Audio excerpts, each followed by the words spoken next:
OCO. Welcome to this month's Cherokee Artist Showcase. I'm Kelly Gonzalez, and we're here with textile artist Kenny Glass. CO Kenny. Today, Kenny's going to be showing us how to make a ribbon skirt. Do you want to tell us a little bit about yourself, Kenny? Kenny Dawado. Jija Lakale Winda Agikahas.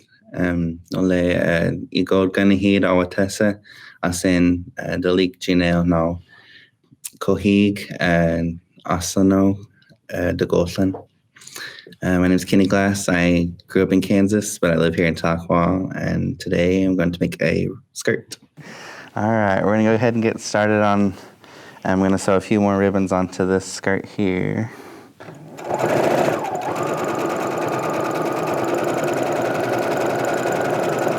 So I don't usually pin my ribbons down. When I sew them, I usually will make sure the foot is just along the edge of the previous ribbon.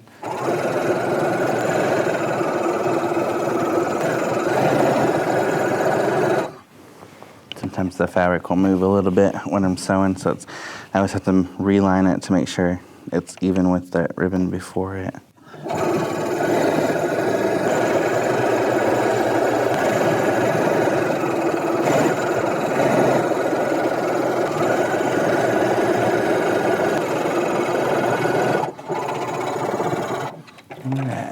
Got one side sewn down, and the other side's is a lot simpler than the first side because you don't have to make sure it's staying in line. You can just sew right down the edge of it.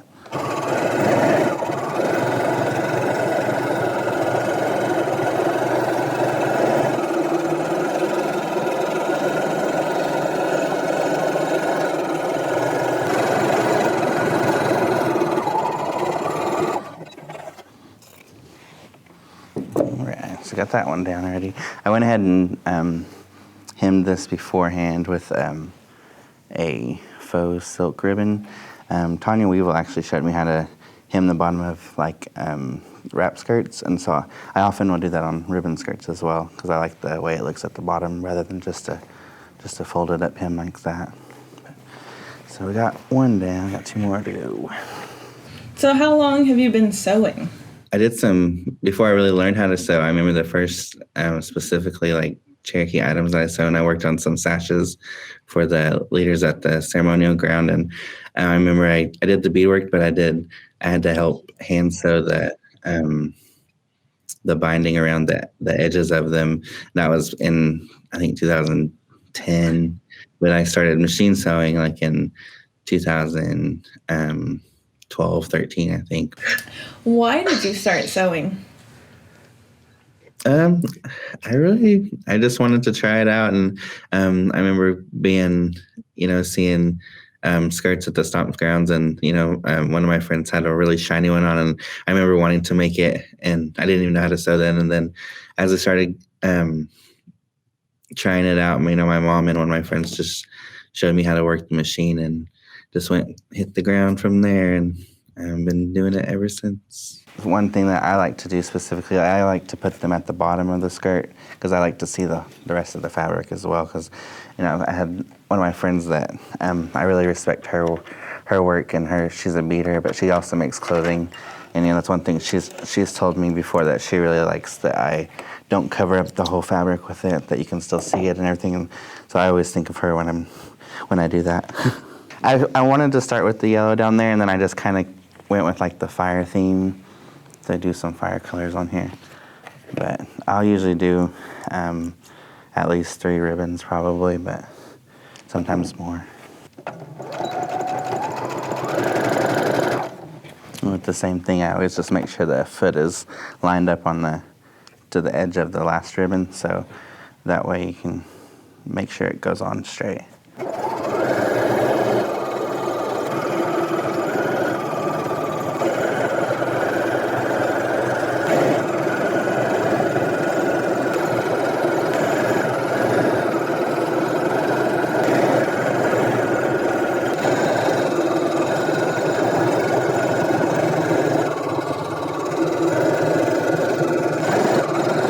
So I follow a lot of people on Instagram. I like to look at other people's work and a lot of different skirts as well, but I like to take things that are popular and then try to make them Cherokee. Or put a Cherokee twist on it or something.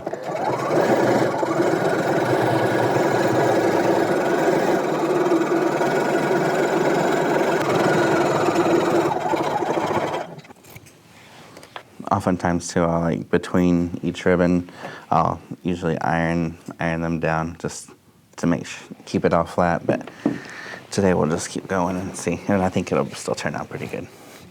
So one more ribbon here. What are your favorite things to work on?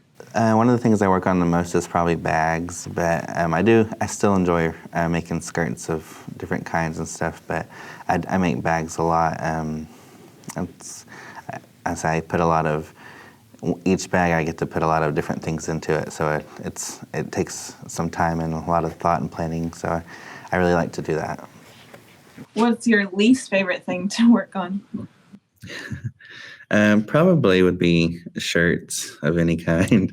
Sometimes people ask me to make ribbon shirts, or I don't usually take orders for ribbon shirts, and I've made some in the past, but I haven't got getting the fit down just right. So like, unless it's for someone right there, I can keep trying it on them as I'm working on it. I don't really like to make them. What are your hopes for the pieces that you create? For the items that I make, I like to see people wearing them or putting them to use of some kind. And it just makes me happy seeing people, want to use the things that I make for them and wear them proudly. I do use a lot of black fabrics. I like the way the colors pop on them.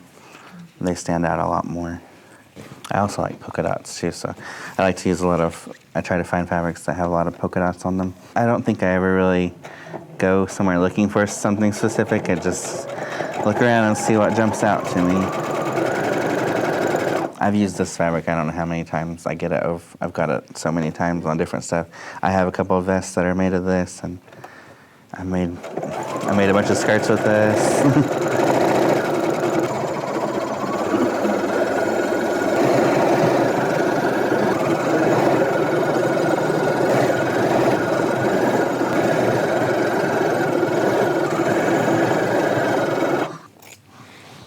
Alright. Just one more side here and then I can sew it up.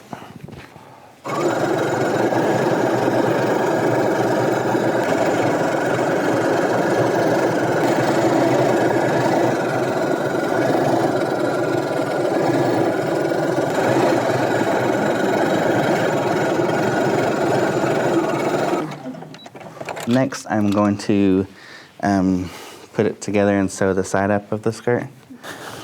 I usually will have my table at home where I can lay it out and make sure the ribbons kind of line up. Sometimes they might be a little bit off, but they're pretty close. So.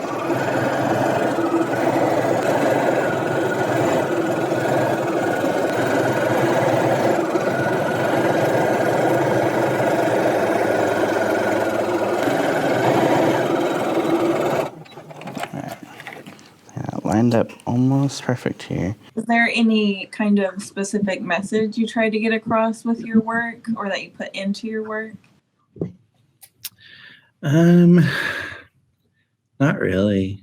I just like to create things and like to see people, happy with them, and I just like to make people happy, I guess. I've noticed you've been putting more language in your work lately. Is that something that you always wanted to do, or that's just something that happened? Yeah, so I like that I'm getting to a place where I can do that more comfortably. Like, it's nice to mesh the two together, and it's becoming more comfortable like as I'm going in the language program, and like that becomes a part of the way I'm thinking about things all the time. Like, the language plays a big role in that, I think, and it's making me more comfortable to try to use it the best I can. And I just hope it gets better as I go. Before I flip it out, inside out, I'll go to the serger here. And this also has like a blade on it. You can use it or not, but it'll cut all this excess off here. so it'll trim it up, and so that way like the inside of your skirt won't be fraying everywhere.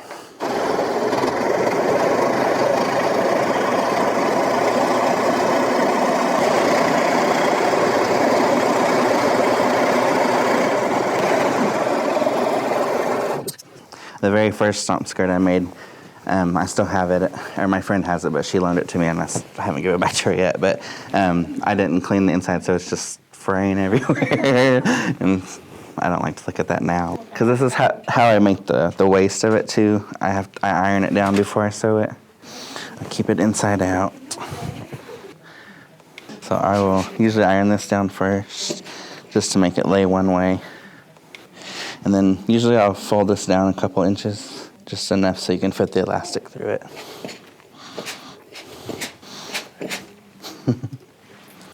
Who or what inspires you to create anything? I'm definitely inspired by, the people that I'm around in our community. I like different Cherokee artists. I think really inspire me. I do like other types of Native art as well, but I specifically am inspired, and I want to see Cherokee art, and I like to see people expressing themselves, as Cherokee people. I'm gonna sew the waist up, and then put the elastic in, and then I'm done. Sew that down all the way around it.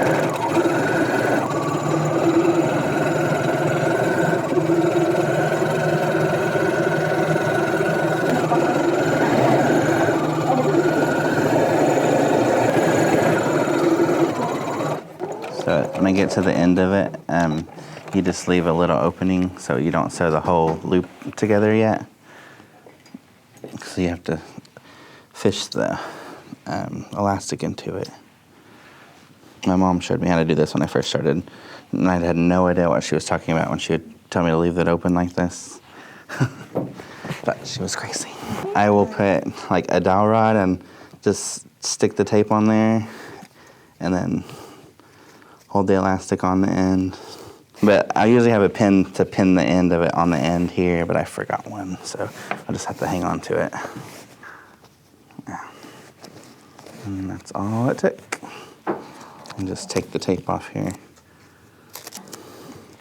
And you'll take these two ends here, and I just use a zigzag stitch and lay them flat on one on top of the other and stitch it together. Usually go a few times. And after that, just clip all this off here. And just pull it through. And where you had that opening, you just go back and sew that opening closed. And then she is done.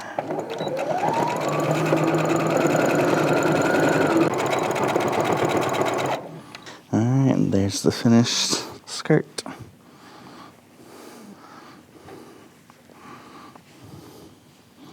So, Kenny, one of your skirts is currently in the Cherokee National History Museum. Can you tell us a little bit about that? Yeah, I made it to match the shirt that's on display there with the Stomp Dancer silhouette, and the skirt has 7 pointed stars on it. And it's kind of similar to the bottom of the tear dresses that you'd see. Well, Kenny, thank you so much for joining us and sharing your information and showing us how to make a ribbon skirt. And thank you for everyone for tuning in and watching this month's Cherokee Artist Showcase.